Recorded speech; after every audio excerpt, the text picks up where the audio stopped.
My name is Gabe Wisdom, and I covered the Texas City disaster of 1947. The podcast will cover the timeline of events leading up to, during, and after the incident.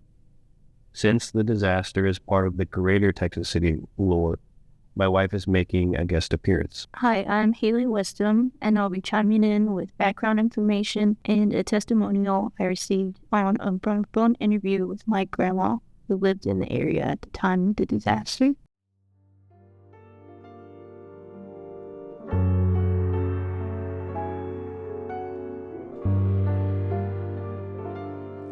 In 1947, Texas City was rapidly growing after World War II. In 7 years, Texas City's population grew from nearly 6,000 to almost 16,000 residents, largely because of its growing petroleum and chemical industries and the two facilities and busy port that supported it. Downtown Texas City would have been less than a mile away from this explosion. And while Texas City is much larger today, in 1947, most of its residential areas, businesses, and schools would have been near this downtown area. Ships would routinely come and go from the port, loading up with various hazardous cargo.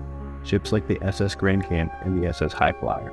In the morning of April 16, 1947, just before 8 a.m., the SS Grand Camp continued to load a shipment of ammonium nitrate fertilizer into its holdings. Approximately 2,300 tons of fertilizer were already on board, and the crew was set to load about 8,800 more pounds. Other cargo aboard the ship were 59,000 bales of binder twine, 2,500 bales of tobacco, 16 cases of small arm ammunitions, and 200 boxes of machinery parts.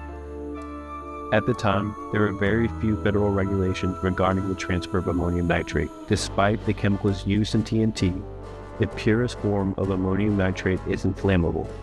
However, it must be kept at cool temperatures and away from volatile substances like sulfur, sugar, zinc, and copper. Crew member reports stated the 100 bags of fertilizer were warm to the touch upon their arrival to Texas City. Soon after, crew members descended into the cargo holding of the Grand Camp to receive the remaining ammonium nitrate. Then someone smelled smoke. A plume rising between the cargo hold and the ship's hold from the several layers of fertilizer sacks below. Attempts to throw water onto the fire from their drinking water jugs were futile, and a fire began to grow. The fire hose was then lowered into the hold, but the water was not turned on, because the ship's captain decided not to use water to extinguish the fire, as to not ruin the cargo. Smoke was filling the hold quickly, and the crew was soon ordered out of the hold. See, the captain's plan was to batten the hatches, close ventilation, and suffocate the fire, and pour steam into the hold to extinguish the fire. The fire continued to grow, and some of the crew began to take small arm ammunitions off the boat, but only managed to get 3 of the 16 150-pound ammunition boxes off the ship. The crew began to abandon ship in fear of the explosion the ammunition could create, but it was the fertilizer they needed to worry about. I am by no means a full-fledged firefighter that has gone through rigorous training and graduated from an academy, but I was qualified by the U.S. Coast Guard to respond to fires on the ship I was stationed on through drills and written tests. Securing an area or closing hatches to an area of the ship is common practice when responding to a fire, but it's never the first or only action. Typically, there's an initial action to attempt to extinguish the fire upon discovering it, like using water or an extinguisher on it, depending on the type of fire. If an initial action does not suffice, crew members should back out of the space and cut off its oxygen supply by batting hatches, vents, and turning off ventilation fans. At this point, fixed firefighting systems are used to extinguish the fire. Kind of like the sprinklers you see in buildings, but sometimes the system uses a fire extinguishing chemical foam. Coordinated attempts to extinguish the fire are then made by an attack team approaching the affected space from different angles with proper protective gear and hoses. If all else fails, then the crew will abandon ship. Back to the fire on the Grand Camp. The crew blew the ship's whistle, which alarmed the Texas City Terminal Railway Authority, and it sounded its alarms and sirens. There was actually a telephone operator strike at this time, but a port superintendent managed to contact the local fire department and Galveston's fire department for a fire boat. By 8:30 a.m., the growing pressure from compressed steam in the cargo hold blew off the hatch covers, and a thick column of orange smoke filled the sky. This caught the attention of a couple hundred bystanders, while the local fire department and an oil refinery company's fire team arrived on scene. Additionally, the Texas City Dike, which is a 5.3-mile-long fishing pier that was built in 1935, would have been directly next to the explosion, and it would have been optimal viewing for these onlookers. The firefighters set up their hoses, and at about 8:45 a.m., a photograph depicts at least one hose's water stream fighting the fire. Apparently, the fire was already hot enough to vaporize any water attempting to quell it. At 9 a.m., a fire erupted from the hatch that was described as a pretty gold or yellow color, and the orange smoke in the sky was reported as beautiful to see. Only 12 minutes later, the Graham camp disintegrated.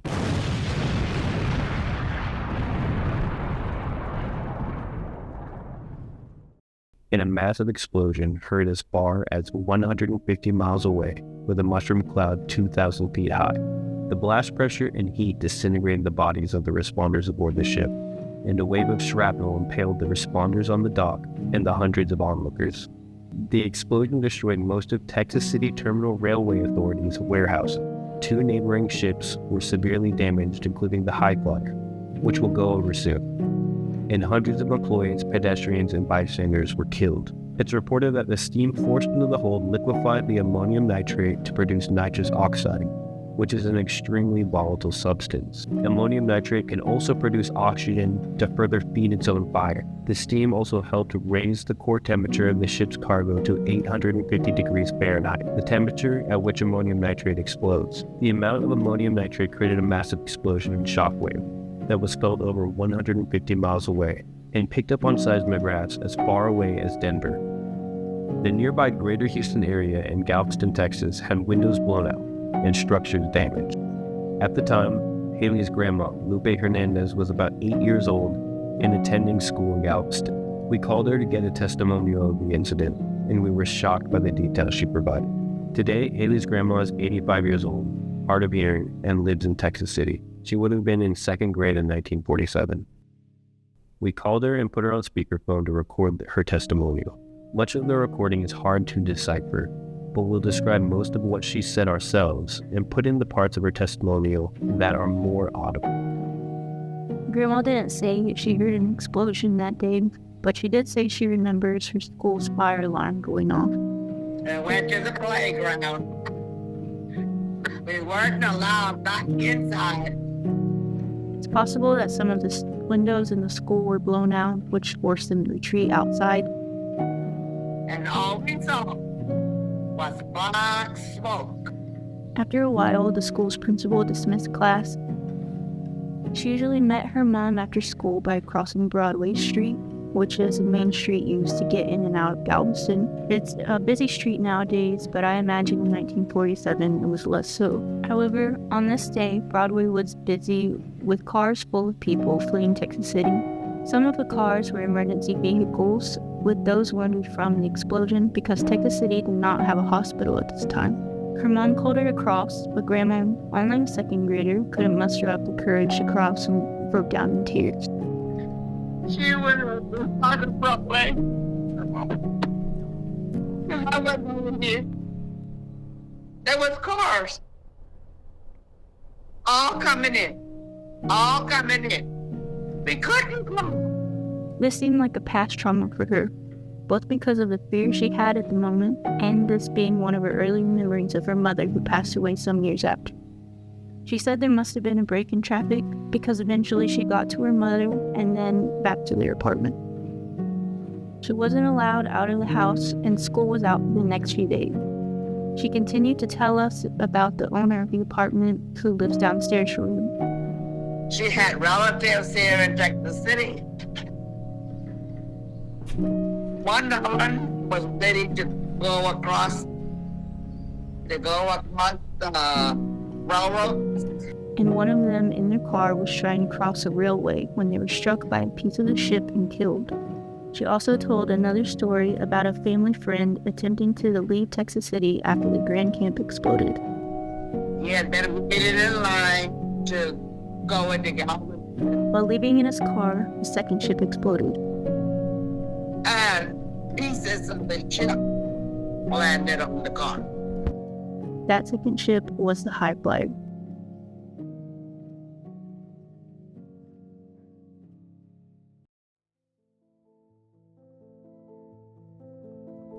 With the chief and 27 firefighters from the Texas City Fire Department killed in the Grand Camp explosion, the striking phone operators went back to work to help coordinate response efforts.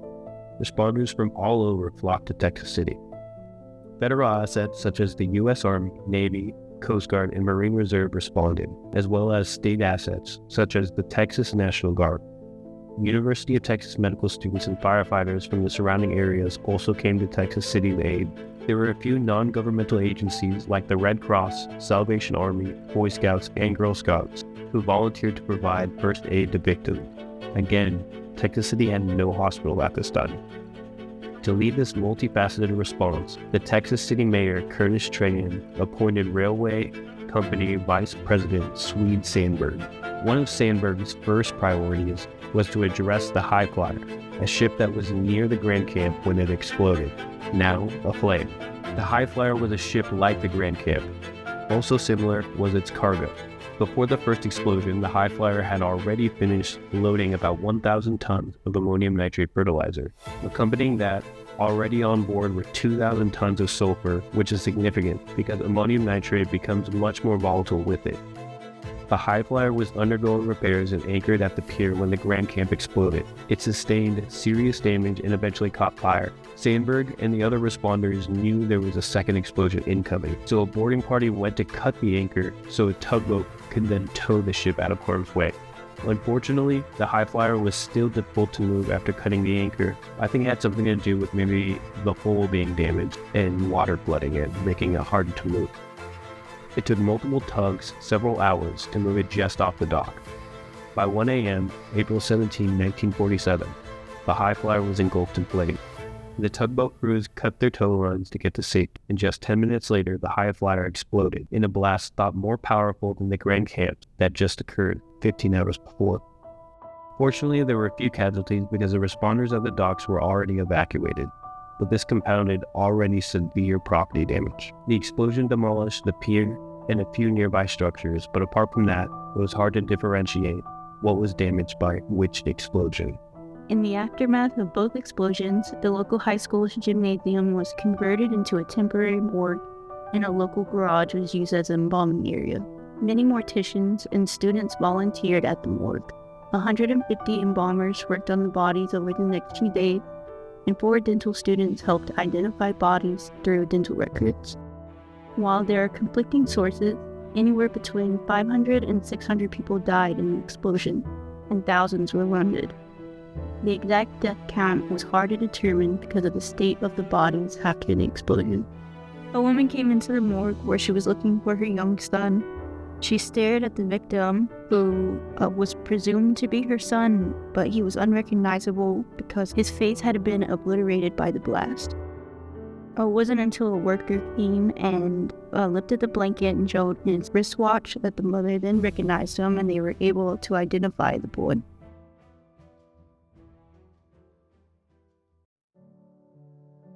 In the months that followed the explosion, support for Texas City came from all around the U.S. Fundraisers were held, national pledges were made, and temporary housing was provided in support of the city. Celebrities like Frank Sinatra performed in a fundraising campaign that generated thousands of dollars. So much was donated that Mayor Trahan appointed committees to administer the funds. Insurance companies that were also damaged in the explosion made it a point to stand up temporary offices to help people process claims. A federal team consisting of chemists, engineers, and transportation officials were appointed to conduct a disaster investigation. Beginning with the way the ammonium nitrate was handled throughout the disaster, the conditions on the ship were conducive to an ammonium nitrate reaction. Although the origin of the fire was never identified, I did find a publicized Coast Guard investigation report that stated the crew had a lack of adherence to no smoking policies when loading hazardous material, and also they had a lack of adherence to stowing regulations for ammonium nitrate.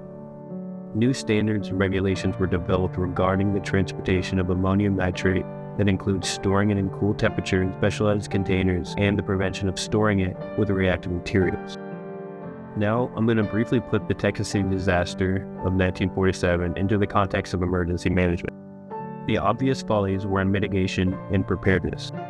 There was a lack of policy and adherence to what little policy there was when stowing and transporting ammonium nitrate. Better policy and regulation could have mitigated the risk of a disaster like this happening. The captain and the crew of the Grand Camp were also ill-prepared for a disaster like this. The captain refused to use water to initially act on the fire, and their following firefighting actions made the situation worse. Not to mention, the Coast Guard investigation report showed little operable firefighting equipment on board the ship or at the pier. A vulnerability in Texas City's preparedness was its lack of a hospital at the time. Victims of the explosion were transferred to neighboring cities or had to wait for responders to arrive to have medical treatment. The response and recovery from the incident were not bad by any means. The initial firefighting crew caught in the explosion and the striking phone operators certainly delayed the response to the first explosion. But the amount of federal and state assets, non-governmental organizations, and volunteers deployed to Texas City was impressive. The mayor's appointment of Sandberg was an impressive move to consolidate leadership, especially since Sandberg had knowledge of the industry and the area. The magnitude of the explosion certainly affected the robust support for the city's recovery, since it was felt all around the country.